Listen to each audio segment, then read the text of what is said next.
A very good day to you. Welcome to Herman Manyora's YouTube channel. My name is Jadil Kabir. I'm so glad that you're joining us for a political conversation after the 2022 presidential election, just a day after the Supreme Court validated Ruto's win after being announced by IEBC's chairperson, Wafula Chebukati. I'm joined by Herman Manyora, political analyst and commentator, strategist. How are you doing today? Wonderful. Guys are asking, where are you? A little cold, but we're okay. I'm here. I'm around. Yeah. I'm around. You congratulated the president-elect. Of course. He's our president now.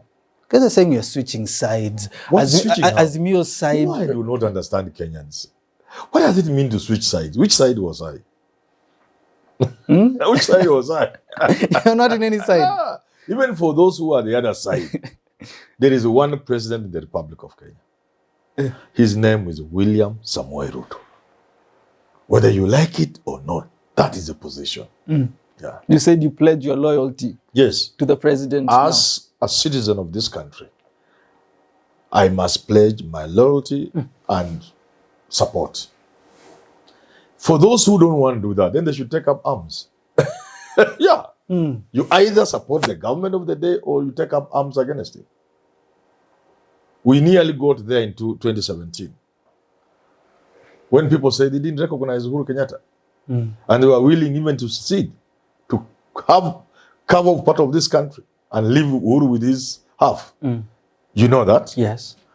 That is not the situation now. The situation now, people are not happy with the way elections were run, conducted, especially with the intrusion of foreigners. And this anybody can say with a straight face. People are not happy with the decision of the Supreme Court, but these are institutions we gave ourselves. But they must then say, Chebukati has declared Ruto the winner. The Supreme Court has affirmed that victory. Ruto is being sworn in on Tuesday. And unless you want to take up arms against this government, you have to owe allegiance to the government. What do you think then from Azimio's side? They haven't conceded, at least Raila Odinga, but they're saying they respect the Supreme Court. Exactly. They do not agree with it. That's exactly what I'm saying. Should he go ahead and concede now, congratulate President-elect William Ruto? You know, Raila is operating at a different level. Me, I'm an ordinary citizen. Him, he's a general. Okay? He may say, well, the Supreme Court has done what is done, Chebukati has done what he has done, but I do not agree with what he has said that much. He may choose to say, I do not recognize Uhuru Kenyatta and William Ruto as president of this country. But I'm not contesting it. But I just say, well, let him be president, but he's not my president. How about for... That is him. But for us ordinary citizens, we have to owe allegiance to the government of the day. How about for President Uhuru Kenyatta? Yes. David President William Ruto just today tweeted saying he had a conversation with Uhuru. They've discussed about the elections and the transition and the practices that will take place. Do you think it's time for him also to come out congratulating him in public? He made his speech. It is his choice. He can do so or not. And even if he did, so what?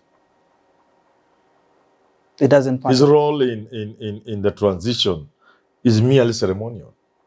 It's not like he can say, stop, don't swear in Ruto. He doesn't have that power. So whether he likes or not is neither here nor there. It's just good manners. And we set a good tradition as a country where an outgoing president formally hands over power to the incoming. But it's not like if he didn't, anything could happen. The ceremony will go on. From a political expert now, let me bring that in your title also. What should Uhuru do now? Do you think it's the right thing to do, to just come out, congratulate President-elect? Well, yeah, and then say, well, the delay is the fact that, you know, I was as head of state, I know the laws of the country. The Supreme Court was yet to decide on this. It was disputed. I was a chairman of Azimio. We were in court. So how would I have congratulated Ruto? And the slight delay of a day or two, I have to consult with Raila Odinga so that he knows how things are going. And so that he also doesn't feel very bad. So now that I'm through with all that, I congratulate His Excellency William Samoei Ruto. And I'll be handing over power on on Tuesday. That's simple. Let me It's bring really nothing. okay, let me bring back Orengo now again from the Supreme Court saying Yes. 9 out of 9 issues, they have missed all of them. The likes of Murgor saying they do not even believe the verdict of the Supreme Court. Where do you stand? Was there no evidence at all? And that's why Martha Koome went ahead and calling it hot air. Let me tell you the this. presentations. We are waiting for the reasoned judgment. They say they'll give it in 21 days. Yes. On the 26th, we will be looking at the judiciary website to read what it is they saw that we didn't see. You see, courts operate in a very simple way. First of all, the Supreme Court is a political court. But this court, like I said before, chose not to be political. They put things on the table. Now, having put things so clearly on the table, they had to make on the basis of those things, decisions on the basis of those 8 issues. Now, another thing that is clear about law in court, if a petitioner argues their case and provides evidence for that case, the respondents must counter that argument and they demolish the evidence. So in what the CJ calls hot air, we did not see the respondents demolishing the evidence. But I think we saw pandemonium. We saw them devastated. Even the bench was like, what? Everybody was devastated. So I have a problem understanding, even on that alone, issue number 1, how the technology met the test. Even if you start by the tendering itself, who in the world today would go for mathematics with the background they have? Secondly, and this is the Supreme Court of Kenya, we respect it. Secondly, how, if I may ask you, could we have procured Smartmatic when we had an issue with servers in 2017? The Supreme Court says they didn't have the technology. This is something that can be created by first-year students at the University of Nairobi for free. For free, as a project. Free. Yeah. Not even in computing science, even just physics. Department of Physics. Not School of Computing Science. No, that is too much. Just wanafunzi wa physics can give IBC for free.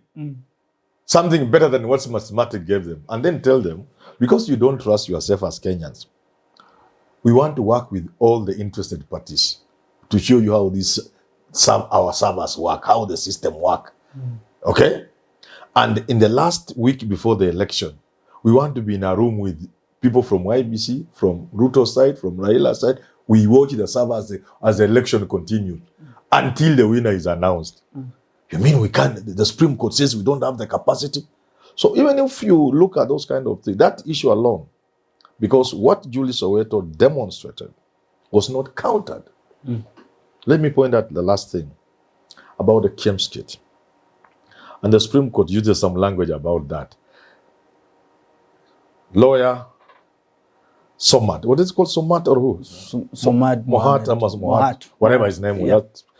Harvard-trained, brilliant lawyer. He stood up and said, yes, there was an error with the Kemps kit.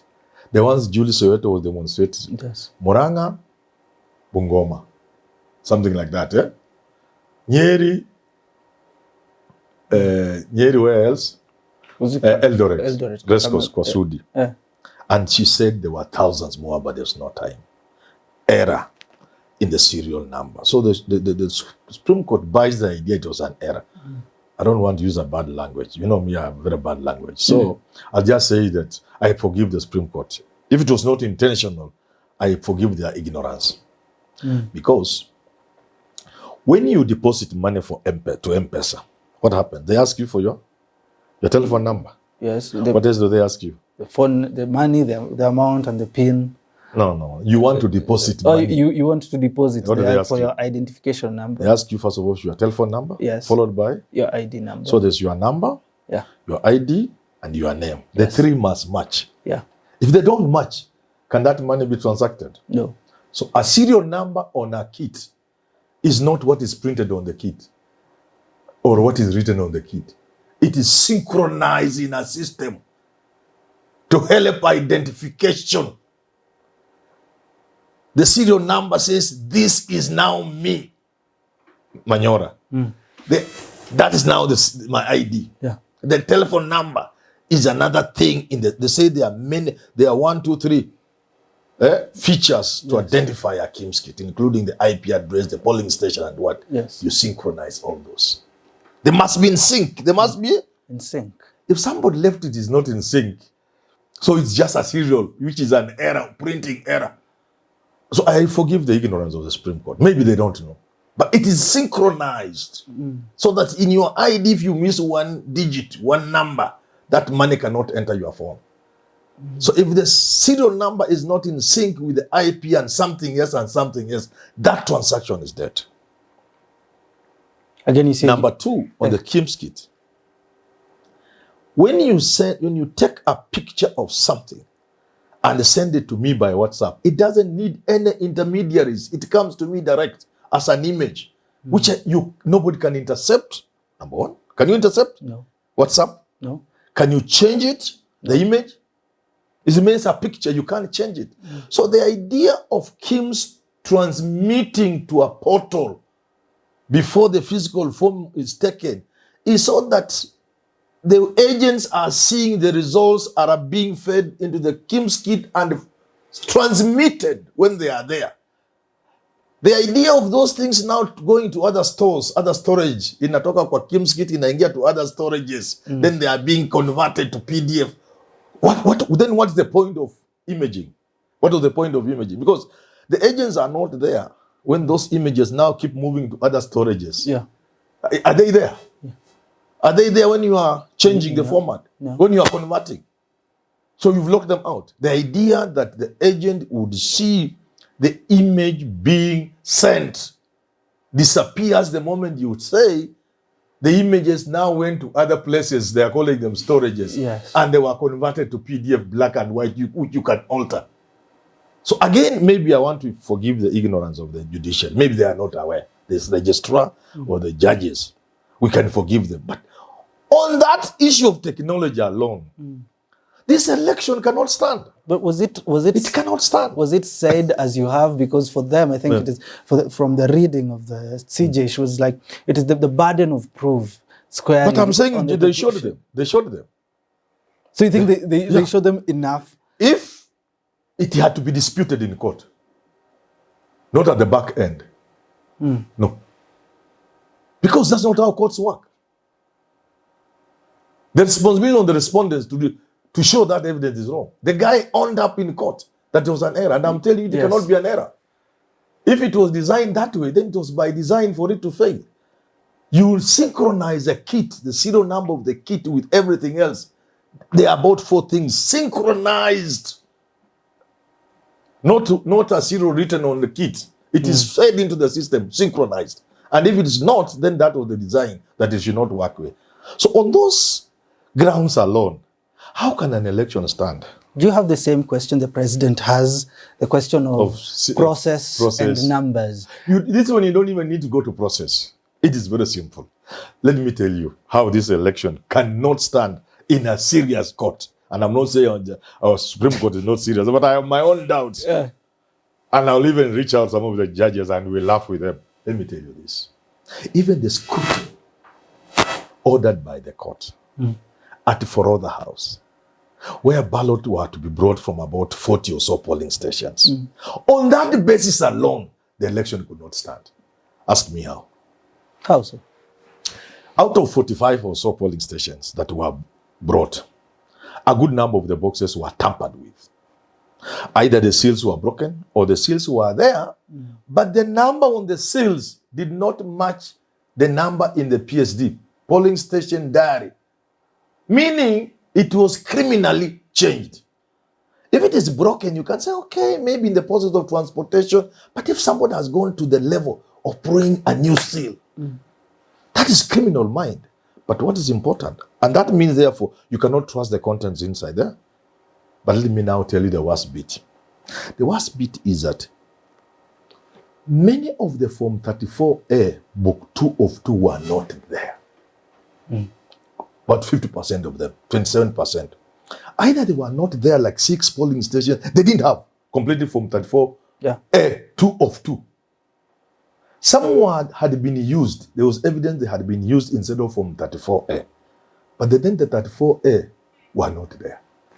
34A book 1 of 2.